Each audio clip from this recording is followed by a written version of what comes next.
En relación de mi presentación con la tuya, quisiera compartir que me tenías un poco nervioso cuando ibas a hacer el análisis DAFO. Sufría cuando hablabas de amenazas, debilidades, se me subía el ritmo cardíaco y tal, porque creo que a todo el mundo nos toca vivir esto en algún momento, ¿no? Es como aventarse al vacío y saber qué es lo que nos prepara el fondo, si nadaremos, si volaremos o directamente nos estrellamos.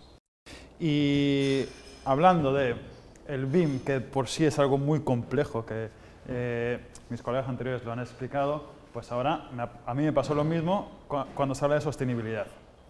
Cuando se habla de sostenibilidad es un concepto que creo yo que ha cambiado de generación en generación. Siempre digo, es que lo que dijo un profesor mío, si hablabas de lo que era verde en los años 60, te referías a un edificio verde. En los 90, cuando hablabas de verde, te referías a un edificio con las cubiertas, con césped o con jardines y tal. Y ahora, cuando hablamos de un edificio verde, o bueno, un edificio sostenible, hablamos ya de la recuperación, la reutilización de los recursos.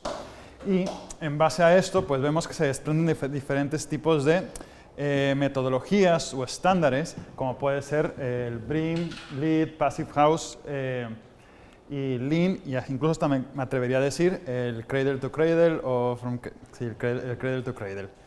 Entonces, esto a mí también me confundía mucho. Esto era un tema que no sabía por dónde abarcar y esto me llevó a definir mi propia versión de la sostenibilidad. Y yo defino la sostenibilidad de esta manera.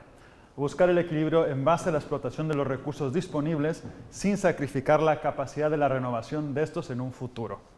¿Vale? Y a base de esto, tratar los tres temas fundamentales, que sería el modelo medioambiental, el modelo económico y el modelo social. ¿Vale? Y en base a esto empecé un poco a reconocer dónde encajaban los diferentes tipos de estándares y metodologías. Que la primera que os presentaré es la estandarización BREEAM. No sé si habéis escuchado hablar de ello, pero esto es una iniciativa que la ha propuesto el Building Research Establishment de Inglaterra, lo cual es el Environmental Assessment Method, o sea, es el método de cómo poder describir o evaluar la construcción dentro del medio ambiente.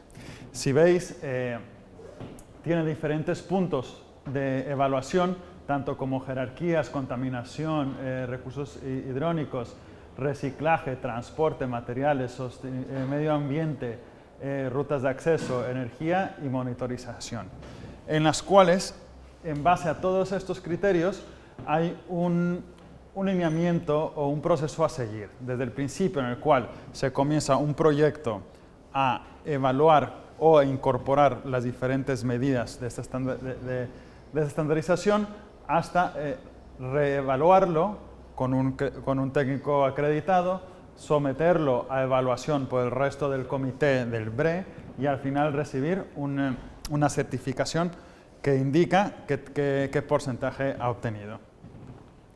Al igual con LEED. LEED es el producto del Green Building Institute de Estados Unidos, en la cual LEED quiere decir Leadership in Energy and Environmental Design. Es muy similar a lo que es el BREEAM, pero digamos a la manera americana. Esto lo podemos ver que es mucho más sencillo el flujo, pero los 6 puntos cardinales son crear un edificio con entorno sostenible, con eficiencia hídrica, energía y atmósfera, recursos y materiales, calidad medioambiental del interior e innovación y diseño. En la cual sus 4 pasos son: revisa tu proyecto, elige qué tipo de certificación quieres obtener, la evaluación hecha por el Green Building Institute y obtener la certificación. ¿Vale?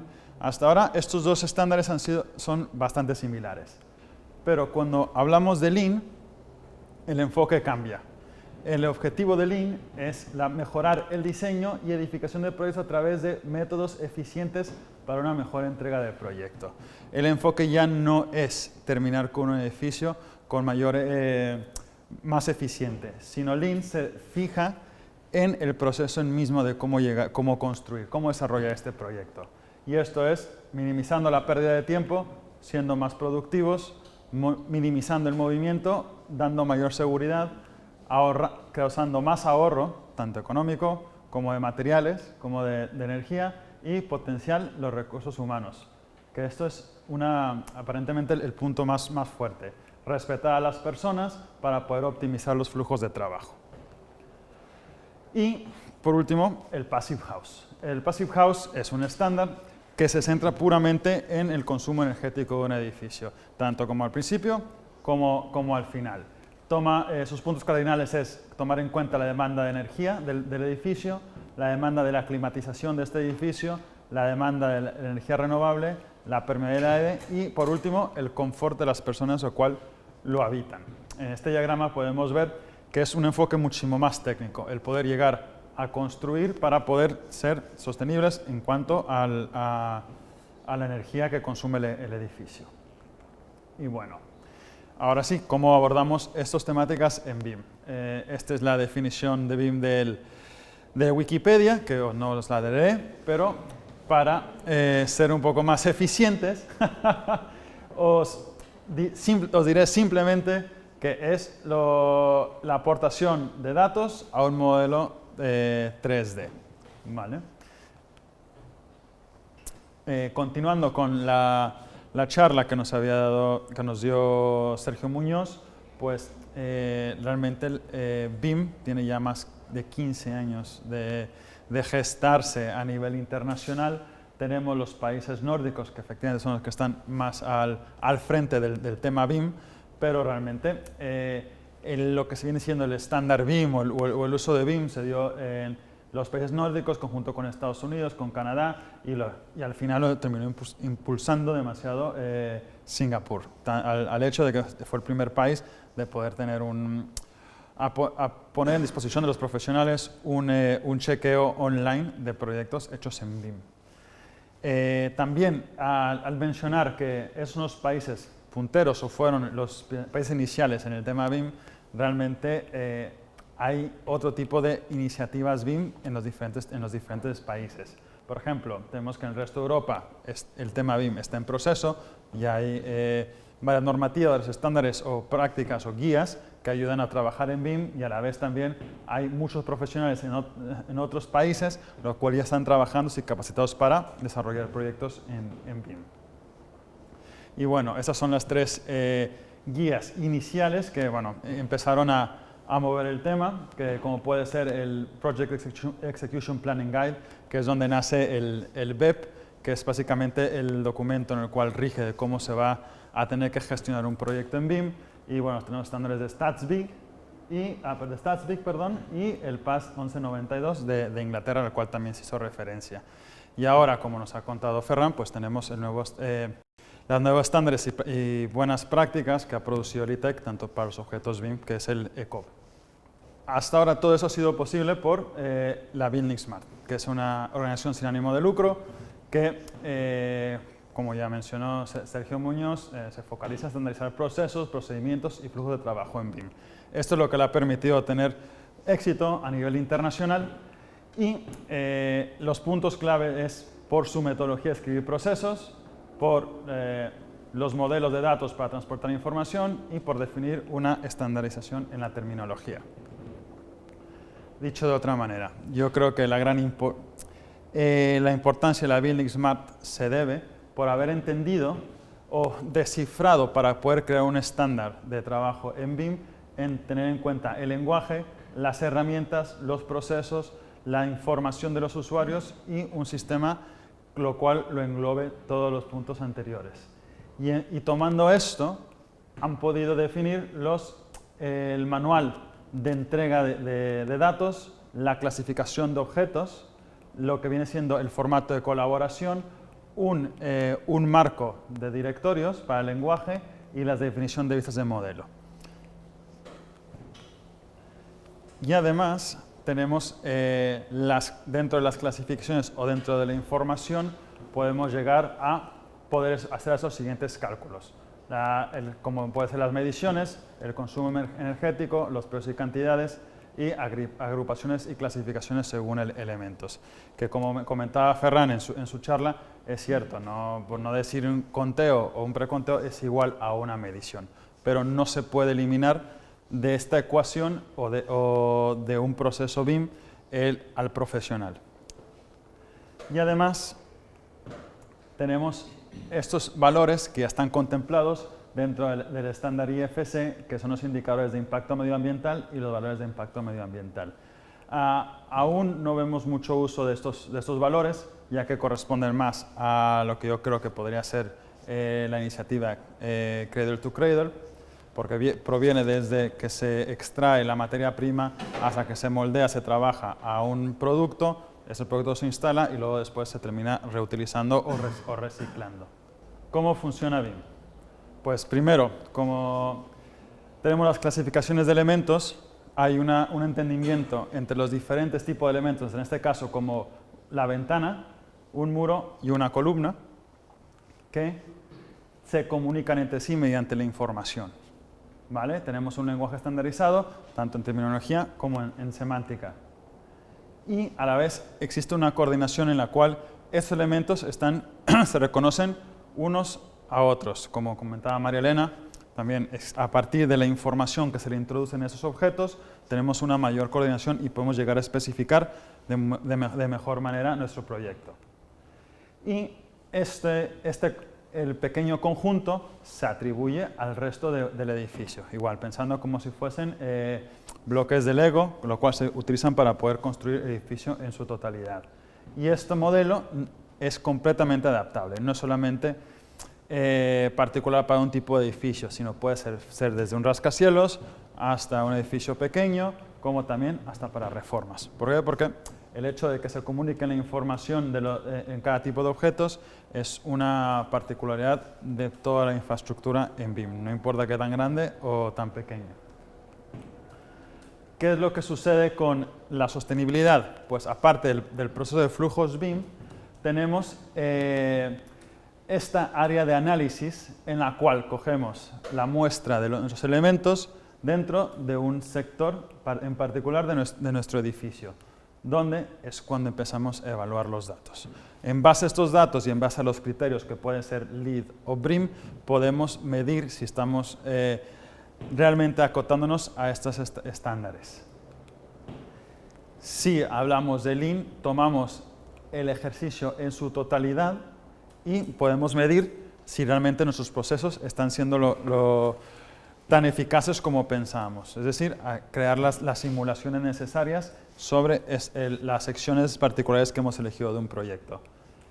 Y por último, si hablamos de Passive House, pues tomar el proyecto en su totalidad y poder evaluar el consumo energético que tiene el edificio respetando su estandarización.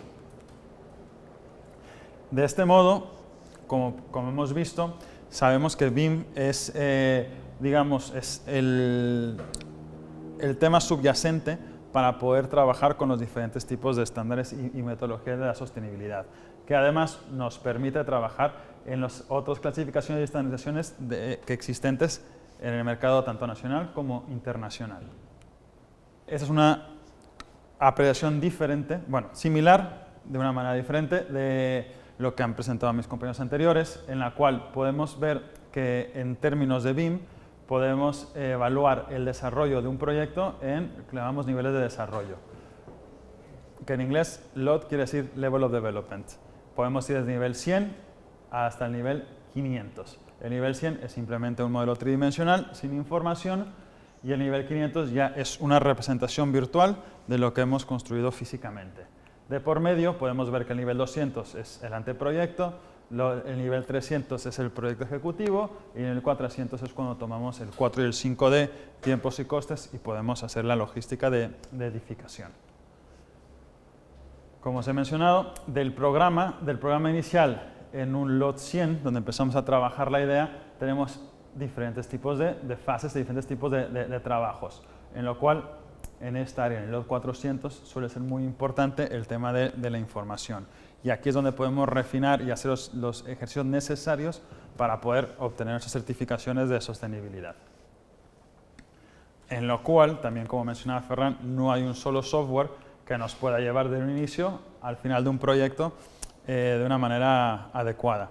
Siempre tenemos que utilizar diferentes tipos de software que son de lo cual están diseñados para el tipo de ejercicio que queramos realizar.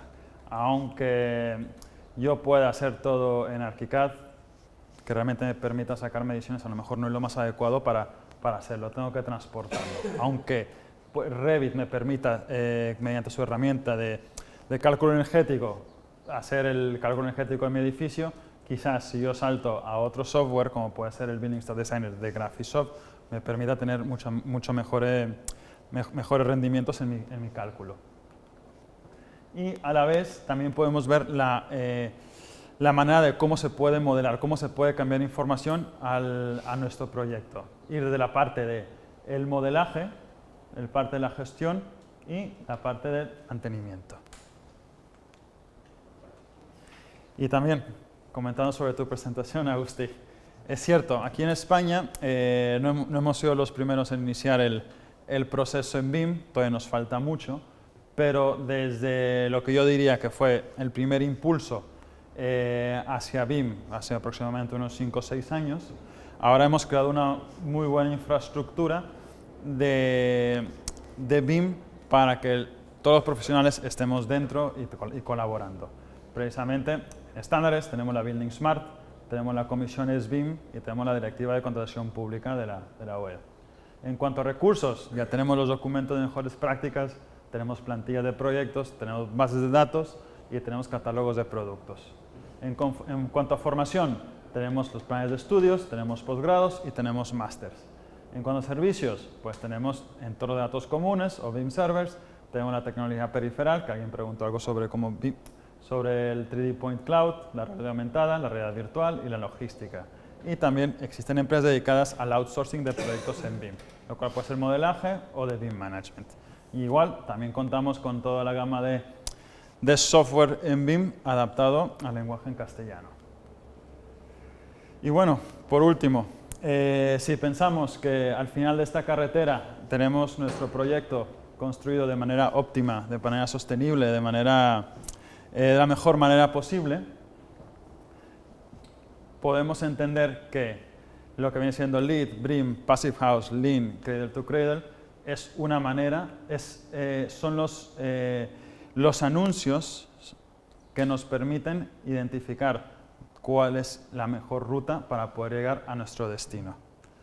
Y lo que viene siendo BIM con toda su infraestructura es la carretera en sí misma que nos permite llegar ahí de una manera mucho más rápida.